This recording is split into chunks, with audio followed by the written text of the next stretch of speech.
Railway station पे बहुत भीड़ भाड़ थी। लोग इधर उधर भाग रहे थे। खाने पीने की चीजें बेचने वाले चिल्ला रहे थे। राजू, जो एक बिजनेसमैन था, वो ये सब देखकर परेशान हो गया। वो बस अपनी ट्रेन ढूंढकर आराम से बैठना चाहता था। राजू को प्यास लगी थी। वो पानी की बोतल ढूंढने लगा। बहुत से वेंडर्स उसके पास आए और जोर जोर से बोलने लगे। राजू ने उन्हें हाथ से जाने को कहा। उसे शांति से बात करने वाले लोग पसंद थे। अंकल, पानी की बोतल लेंगे? एकदम ठंडा पानी है। राजू ने देखा तो एक छोटा सा लड़का था। मुश्किल से 10 साल का होगा। शर्माते हुए खड़ा था। उसके पास पानी की बोतलों की एक ट्रे थी। लड़के के कपड़े पुराने थे, लेकिन उसकी मुस्कान बहुत प्यारी थी। राजू सोच में पड़ गया। उसे अक्सर ऐसे स्ट्रीट वेंडर से डील करना पड़ता था जो पैसे ज्यादा लेते थे या फिर कम सामान देते थे। क्या वो इस लड़के पर भरोसा कर सकता था? लड़के को समझ आ गया कि राजू को शक हो रहा है। अंकल, एक बोतल सिर्फ 20 रुपए की।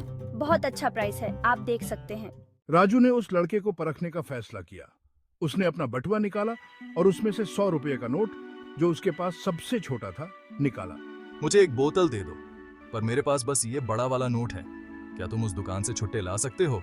100 रुपए का नोट देखकर लड़के की आंखें बड़ी हो गईं। उसने घबराहट में उस दुकान को देखा और फिर राजू की तरफ देखा। हाँ अंकल, मैं जाता हूँ, आप 1 मिनट रुकिए। वो नोट कस के पकड़े हुए उस दुकान की तरफ भागा और भीड़ में कहीं खो गया। राजू उसे जाते हुए देखता रहा।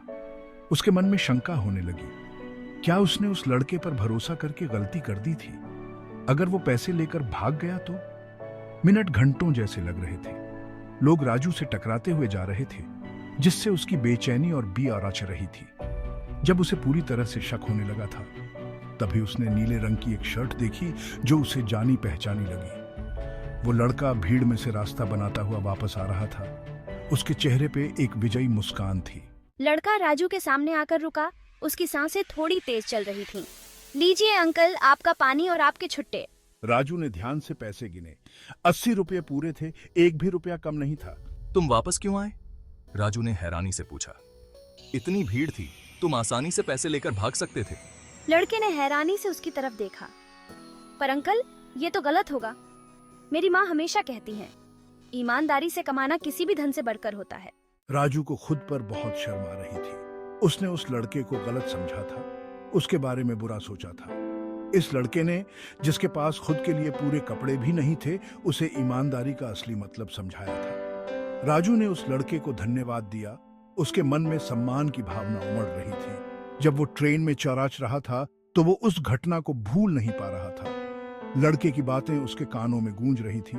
ये इस बात का एक सबूत था कि ईमानदारी और सच्चाई सबसे अनपेक्षित जगहों पर भी मिल सकती है।